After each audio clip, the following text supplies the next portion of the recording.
10 ettari, 10.000 pannelli, potenza di 5 megawatt. Parliamo del progetto di un grande impianto fotovoltaico a terra che sta prendendo forma a Campomarte, nel quartiere Palestro di Padova, a poche centinaia di metri dalle mura.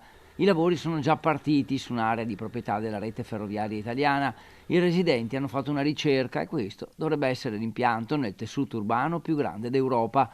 E il comitato Palestro 30 e Lode scende in strada, semplici cittadini, insegnanti, ricercatori universitari e molto altro, preoccupati perché mancherebbe lo studio dell'impatto sulla salute e quello sulle isole di calore, perché questa è già una zona delle più calde a Padova ed estate l'impianto potrebbe provocare un ulteriore innalzamento della temperatura. Siamo venuti a sapere a fine settembre, con quello che è stato l'avvio degli abbattimenti di alcuni alberi, del progetto di Ferrovie dello Stato di costruire un parco fotovoltaico a terra di 5 megawatt. Siamo in un quartiere in cui il verde scarseggia, abbiamo 3,8 metri quadri per abitante nel quartiere Palestro di verde pubblico a fronte dei 15 previsti da normativa regionale, quindi quello che noi chiediamo è che si metta da parte il progetto del fotovoltaico e che venga realizzato un parco urbano, anche per mitigare quella che è un'isola di calore che alle nostre spalle è uno dei punti più caldi del quartiere. Il comitato, pur sapendo che il proprietario è Rete Ferroviaria Italiana,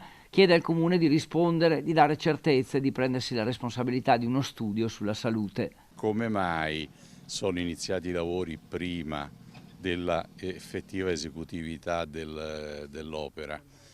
Secondo il Comune, che attività ha messo in atto per il controllo del territorio? Se il progetto presentato da Ferrovie è completo di tutte le analisi sia ambientali sia della salute, relativamente alla salute pubblica della cosa.